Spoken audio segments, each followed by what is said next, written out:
I was on the freeway and saw what it feels like to drive that thing and how scary and unsafe you feel, and he went to bed. He went to bed after getting run over by a Jeep.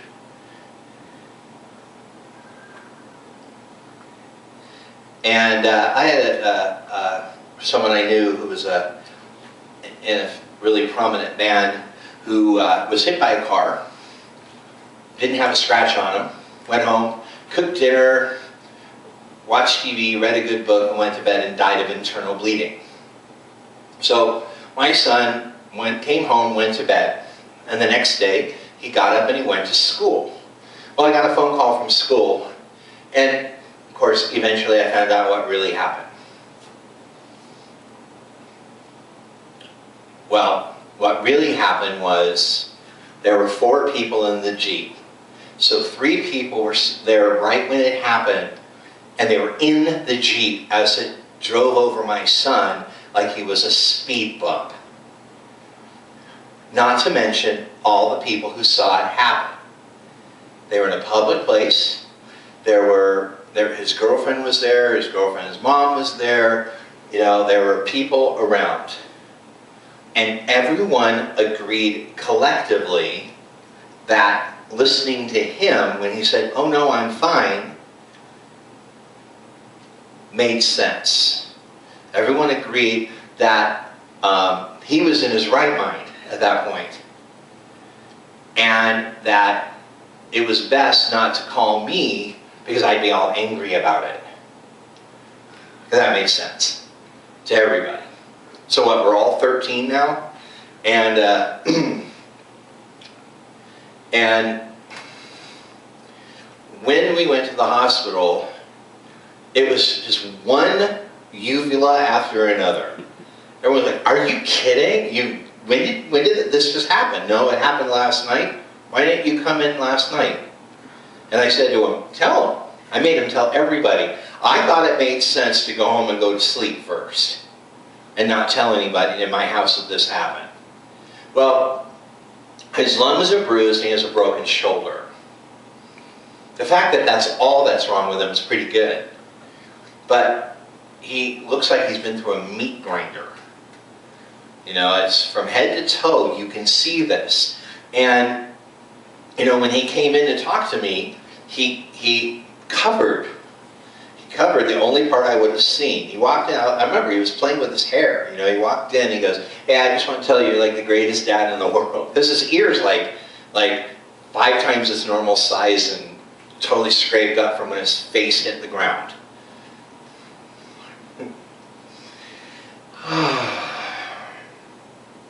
Well, to calm my shattered nerves, I spent all week reading books and watching movies about the food industry, the agriculture industry.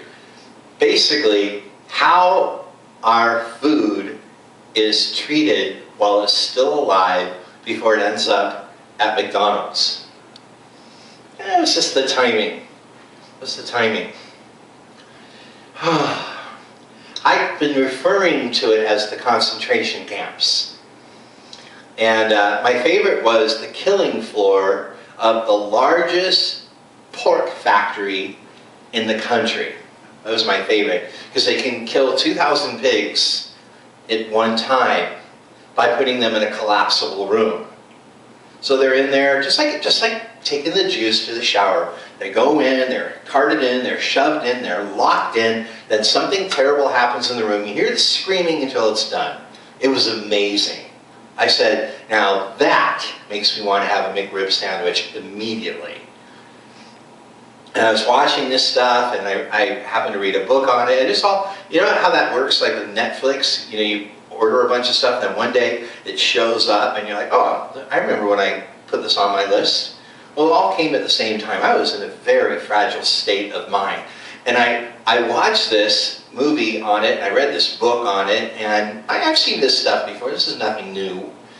But this is something I have grappled with my entire life, and that is, I've always been kind of a vegetarian, but then I cheat. I've always been like this, and I've always been squeamish about food that had eyes, but I really like sushi. You know, I've always been like this. I've always really struggled with this. As a kid I did. I would, you know, sometimes come home and see lamb chops cooking and start crying. I've always been very sensitive to this. And as a Christian, it's been even worse because God said you can eat this stuff. So I've always had a real problem with this. Because Paul said people who eat only vegetables are weak, and people think that God thinks vegetarians are wrong. I've always had a problem with this. I've always admired the people like my engineer who can really do this like 100% of the time, be like total vegan, and just put their foot down. I've always said they had better paychecks than me too. But I've always struggled. Always struggled. And it seems like a really waste of time struggle for anybody. You know, to waste their time, you know, feeling guilty if you have a Big Mac. You know, it seems like a waste of time. Yeah, but Big Macs make you fat. Well, trust me, I can prove to you that being a vegetarian makes you fat too. You know, you can eat totally low-fat, healthy vegetarian food and still puff yourself up. It's just one of those things. If you eat more than you can burn off, sooner or later you pay for it and you're girdled. So I know this, but it's always been a crisis of conscience for me long before I knew that I knew the Lord. And Seventh-day Adventists are vegetarians. And they believe that God said you can eat meat after the flood because there was no vegetation. But once the vegetation came back, we were supposed to go back to being vegetarians, to which I said, then why did Jesus feed them fish? Why did Jesus feed a fish? And the argument is, well, he was respecting the culture.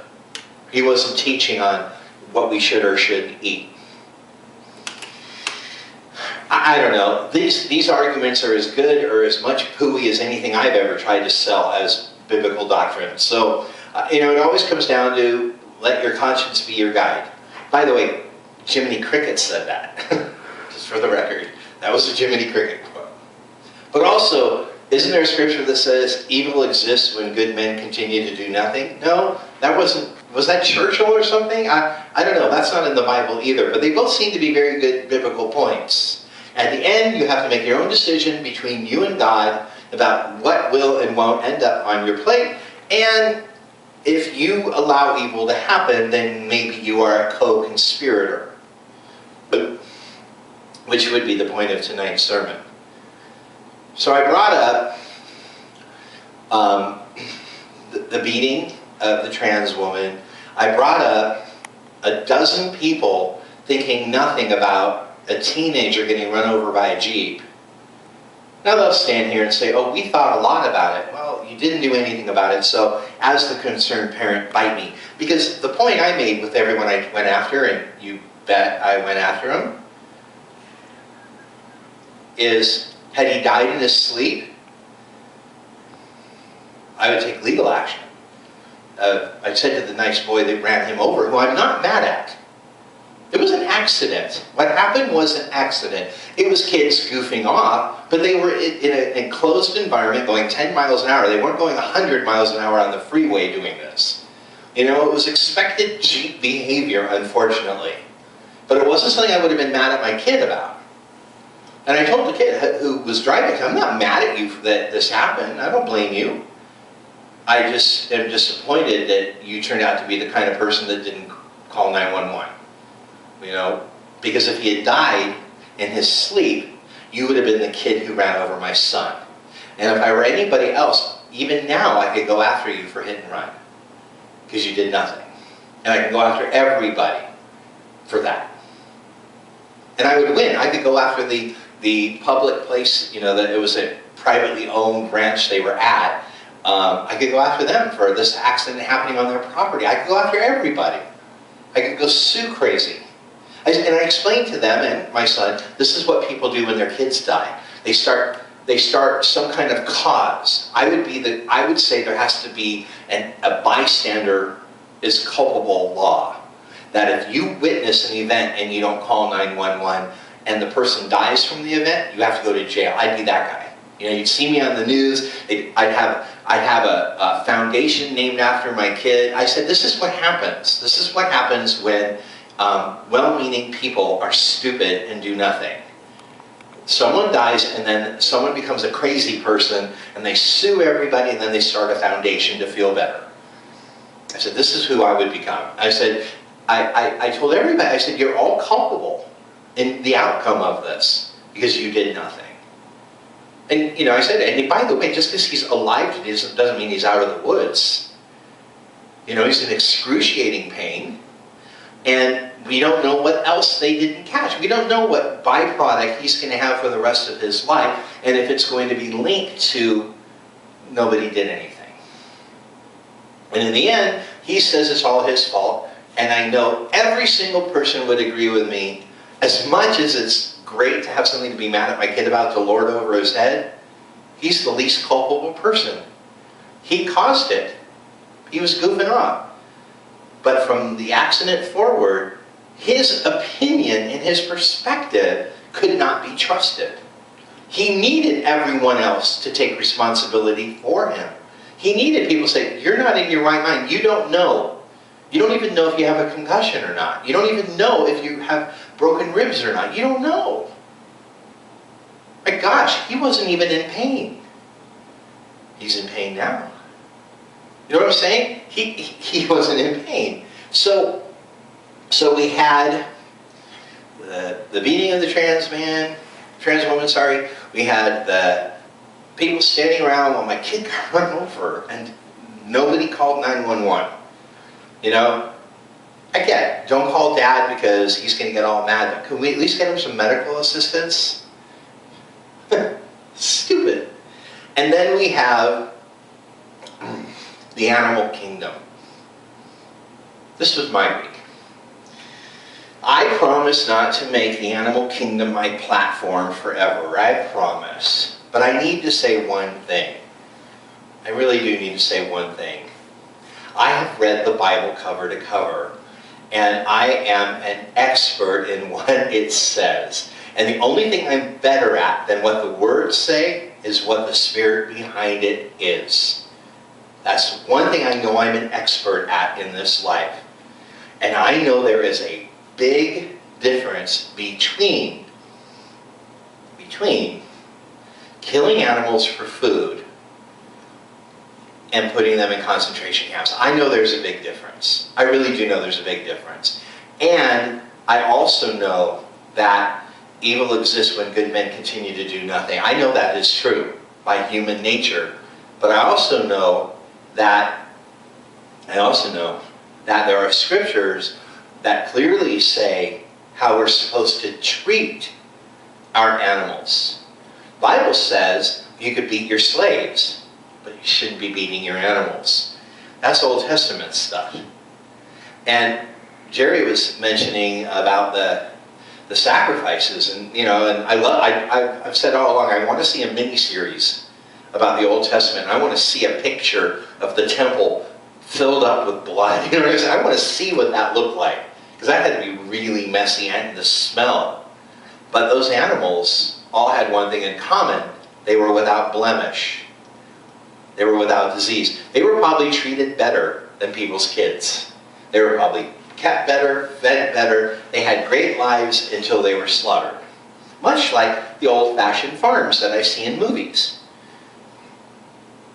I, for one, do not believe we are physically dependent on animal protein to survive. I'm not convinced of that. I am convinced we are used to it and we like it, and our flesh is blood crazy, and it appeases some kind of weird sensual desire in us, but it comes down to habit and we like it. I really believe that. I believe that. But I also believe that the Bible is too vague on the subject for anyone to say God does not want you to eat chicken. I think it comes down to everyone's conscience. However,